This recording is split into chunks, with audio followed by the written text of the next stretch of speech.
Mano Ferreira.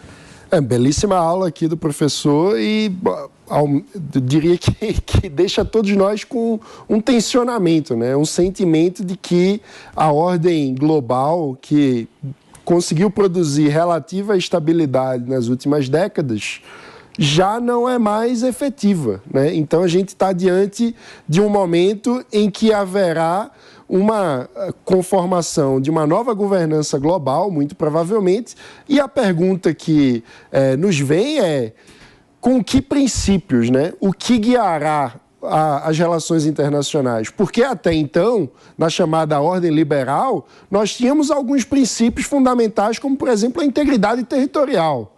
Agora a gente assiste um momento de invasões para anexação de território, o que gera uma insegurança profunda, porque isso leva a guerra e conflito, né? Então, eu diria que a grande questão é que nova ordem poderá ser produzida diante de um mundo cuja dinâmica de poder se alterou. Os Estados Unidos não têm mais a hegemonia que tinha antes, Rússia e China procuram protagonismo. Como seremos capazes de criar um equilíbrio que produza o mínimo de segurança e estabilidade para que o mundo viva sem se acabar em guerra, né? Eu acho que essa é a grande questão. Fabrício, sobre a pergunta que eu fiz para o professor, eu vi que você se manifestou aqui porque os representantes tanto da Rússia quanto da China poderiam falar tranquilamente em inglês ou em francês, né? Poliglotas, assim como o nosso querido Fabrício Naes.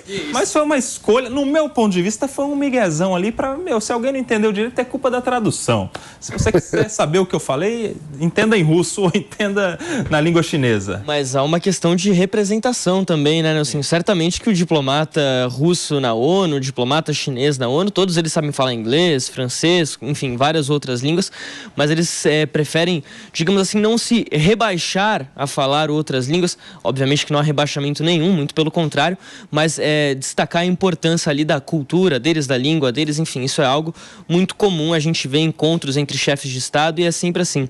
O Mano falou aqui algo em questão ao que seria uma nova ordem. Acho que isso vai muito ao encontro da discussão que a gente tem e que não é de hoje, já há alguns anos a gente vem debatendo isso, de uma reforma no Conselho de Segurança da ONU. A ONU, ela surge após a Segunda Guerra justamente para evitar uma terceira guerra mundial, para evitar uma série de novos conflitos no mundo, para que pudesse ser estabelecido ali um espaço de diálogo, de debate entre as nações, e até então isso funcionava, mas os tensionamentos são cada vez maiores. O professor destacou isso aqui agora há pouco.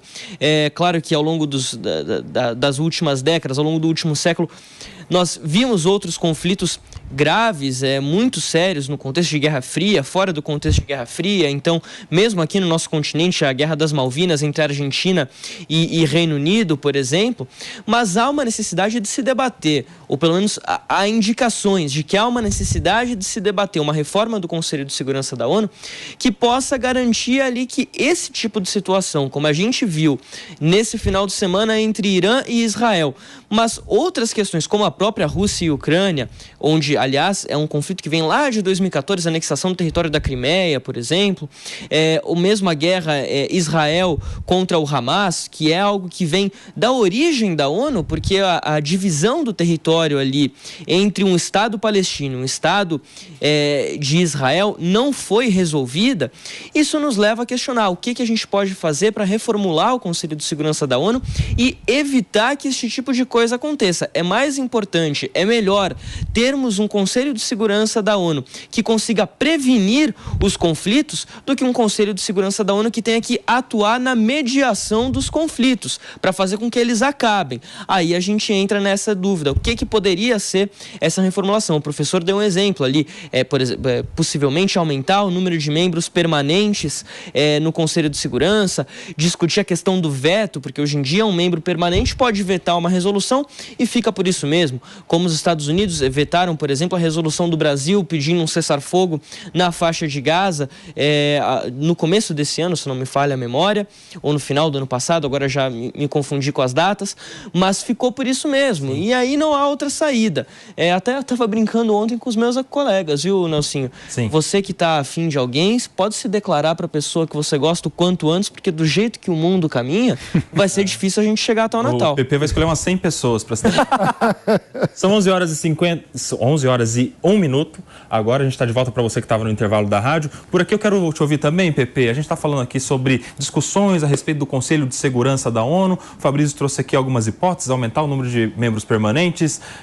A gente poderia rediscutir a questão do veto desses membros permanentes. Eu acho que este é o grande problema do Conselho de Segurança da ONU. Porque onde tiver Estados Unidos e Rússia, dificilmente haverá algum tipo de concordância. Eu acho que se os Estados Unidos querem, a Rússia veta. Se a Rússia quer, os Estados Unidos veta. Vamos lembrar também da participação da China, junto com o Reino Unido e França, que são 5 membros permanentes do Conselho de Segurança da ONU e que se juntam a outros 10 membros, os rotativos. Ontem a gente viu, inclusive, manifestações importantes de alguns membros rotativos, presidência de Malta, também uma presidência rotativa, a participação da Argélia, da Coreia do Sul, de Moçambique, dentre outros. Qual é a sua opinião sobre novidades no Conselho de Segurança da ONU? Rapidinho, PP. Nós temos que rever a governança dos órgãos multilaterais em geral, especialmente o Conselho de Segurança da ONU, né? É bom lembrar que realmente o Conselho de Segurança da ONU não tem mais o condão e a tarefa nem de fazer a mediação de nenhum conflito e nem de evitar o conflito em si. No passado, é bom lembrar, Nelsinho, que a resolução aprovada pelo Conselho de Segurança da ONU era auto-executória, era imediata, os países realmente faziam cumprir. Hoje em dia, é bom lembrar, por exemplo, que o Conselho da ONU publicou e aprovou uma resolução para Israel fazer um armistício durante o Ramadã e já não cumpriu, né? Então, eu fico imaginando o que o Conselho de Segurança da ONU queria ontem discutir o quê? Né? Sabendo que provavelmente Israel ou Irã não iriam, de certa forma, concordar e não iriam respeitar o Conselho de Segurança da ONU, qualquer tipo de resolução. Então, claramente, né, senhor, você vê que tem que ter uma governança, tem que ter uma discussão de como que a gente pode prever a mediação desses conflitos internacionais no futuro próximo.